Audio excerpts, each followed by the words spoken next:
Why does it seem like the rich get richer and the poor stay poor?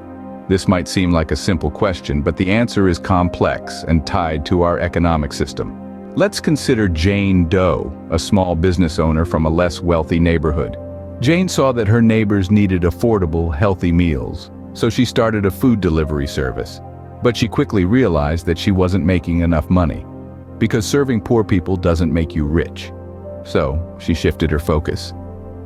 Jane started selling fancy meals at high prices to richer neighborhoods. She started earning more money, but she had to leave behind the people who needed her service the most. This happens all the time in our economy. On the surface, it seems like Jane just did what she needed to survive. But if you look closer, you see the bigger picture. The poor are left without services they need, and Jane, who was once part of their community, is now serving the rich, which adds to the cycle of wealth accumulation at the top. Who are the other players in this scenario? We have businesses like Jane's that cater to the rich and continue to profit. They have the resources to serve everyone, but choose not to, focusing on the rich to maximize their profits. Then we have the big investors, who control and exploit markets in less wealthy areas. Small businesses in these areas can't compete. This means that people in these areas end up relying on big corporations and richer folks, creating a cycle that's hard to break. We've all heard of the American dream. Work hard, play by the rules, and you'll achieve wealth and success. But what they don't tell you is that this dream is easier to reach if you serve the interests of the wealthy. Serving the poor is often seen as charity, not a civic duty, and is only considered a good business strategy when there are tax breaks and incentives involved. But should it be like this? Imagine a world where businesses, big and small, serve all parts of society, where Jane Doe can run a successful business serving healthy meals to her community, where Big Corp uses its resources to provide quality goods and services to everyone, where serving the poor is not charity but a respected business model.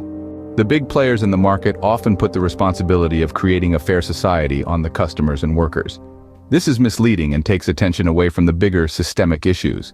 It's like saying that it's up to us to solve environmental problems, when in reality big corporations play a huge role. This tactic has been used time and again to put the burden of change on those who are least able to carry it. The idea of market freedom is often an illusion, especially for those living in poverty or in areas with limited access to diverse markets. Not all customers have the same freedom to choose. Also, focusing on serving the wealthy as the main way to succeed in business only makes economic disparities worse.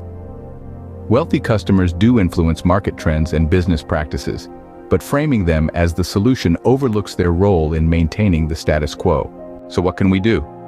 We need to emphasize the role of citizenship, particularly the rights to vote and to dissent, over consumerism. Citizens must recognize their power to challenge narratives that shift responsibility away from corporations and the wealthy and towards individuals with limited power and resources. Voting and political advocacy are crucial tools for demanding systemic changes that ensure businesses and governments prioritize economic inclusivity and fair practices. Dissent is an important part of democracy, allowing citizens to question and challenge policies and practices that increase inequality.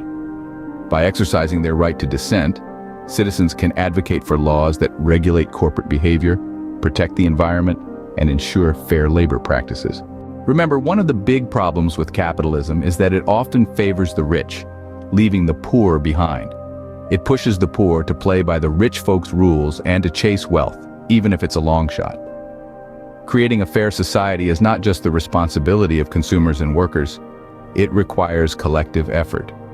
By using their rights to vote and to dissent, citizens can challenge the narratives that put too much burden on individuals and advocate for systemic changes that promote economic fairness and equality. Together, we can work towards a more balanced and inclusive economy.